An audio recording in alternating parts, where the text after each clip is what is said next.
Welcome back for another conversation about artists looking at art to write their own art histories. This week we met with artist and CalArts faculty member Lecia Dole-Recio.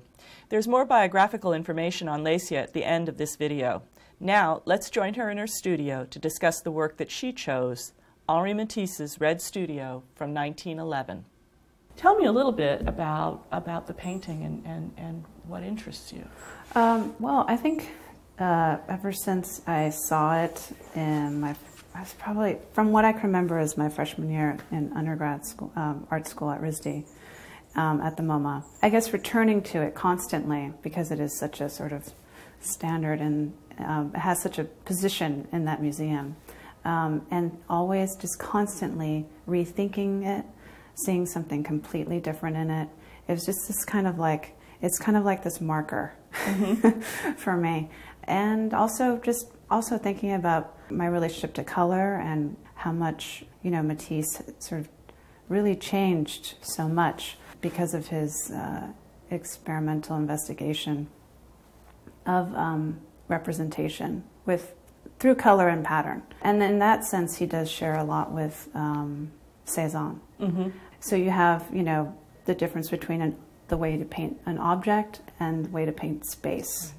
The way you paint a still life, more in general terms, a landscape or a portrait, so that the lines between those things are sort of more blurred I think especially with these two. But I think the Red Studio does it to like this other level because it's kind of like the quintessential thing that Matisse does, where it's multiplus and singular at the same time. Because of that red. Yeah. Red is a really interesting color because unlike blue, which recedes, and yellow, which pops forward, red is sort of like, it's more ambiguous spatially. It floats. It hovers, yeah. It floats.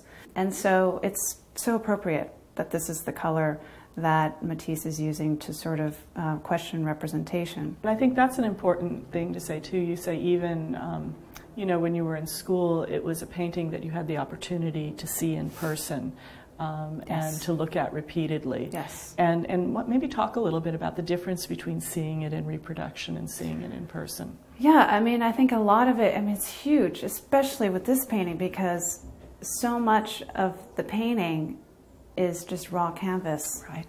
And so everything that's defining the objects, I would say like 90% of the objects are defined by this line that is unpainted canvas. It's not white on red. It's not white on red. And that is a really hard thing to see in a reproduction. Yeah. So you're so aware of the surface of the paint, the texture, and then also the surface of the raw canvas, particularly in the clock face, where it sort of all accumulates in the back of, or the background of the painting. It's not lost when we see representations of paintings, but I think it's just really diminished.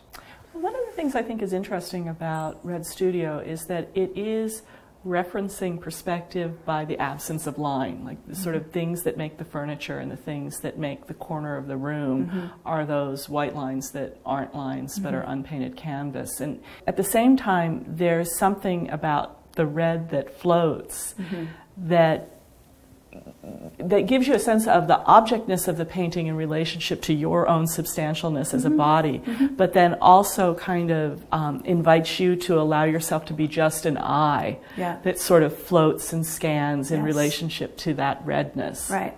You have to do some work while you're looking at it. And what's really interesting about it is that the sort of studio floor, right, is about takes up about like a sixth of the surface of the canvas, and it is this like just very active surface, kind of a void. And so the place where we are most expecting, you know, a ground, a kind of temporal fact, is the thing that is the most elusive. I'm in no way a Matisse scholar, but I know that when I look at his work, and especially this painting, I see somebody questioning representation, but not by dismissing it, by combining it with abstraction and a redefinition of perception. Seems to be the reason he can do that, and the reason this really is possible around 1911 when Matisse's painting works like the Red Studio. But they can do it because the conventions of illusionistic painting are so well established Yes. and so deeply codified Yes. by the end of the 19th century, by the work of the Académie des Beaux-Arts and other, sort of art institutions. So everyone expects to see illusion. Yeah. And Matisse says, see, I know I'm giving you the cues, Yeah. but I'm not going to give you Right. the sensation. There's just so many ways in which this painting is this, like, sort of swinging the doors open to modernity. Right. And part of it is because of the self-referential. He probably painted this painting in that studio, right? Mm-hmm. And his paintings are in the painting. I think there's like 9 of his paintings, and then his sculptures are in the painting as well. The whole entire painting is being held together by these lines that are unpainted. Right.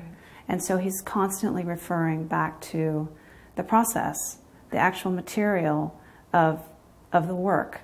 And it all sort of accumulates in the clock face, which would be, this reference to time, but also it's the beginning and the end of the painting. It's like where it starts and where it ends. It's kind of like this incredible nonlinear play with what does happen during the process, the creative process. And yet, at the same time, it's a very large painting in which Matisse presents a kind of mini retrospective of his work. Right. So even though it seems super private, yeah. It's actually a very public statement. Yeah, yeah. He did do that a lot, didn't he? I mean, with his interiors, yeah. There's always kind of like, and then sort of mirrors looking back and sort of windows and looking through. I mean, he does play a lot with ways of looking, right. Just different ways of looking through things and at things, and what's the difference between those. And I think he was thinking about all of those things. Yeah.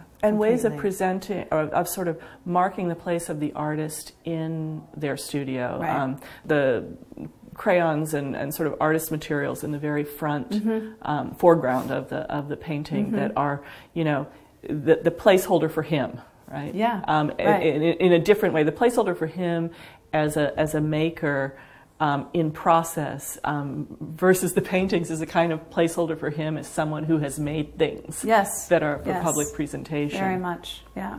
I see that as a way of dismantling the hierarchy between categories. Right. And in that way, I think I respond to it as a political painting. I mean, I really feel certainly like a polemical one. Yes, yeah. And I mean, maybe if not to be too literal, but I do see that way of working, particularly with Matisse, because it's like a celebration of that, because of the color and it's a celebration of this of ambiguity. Right.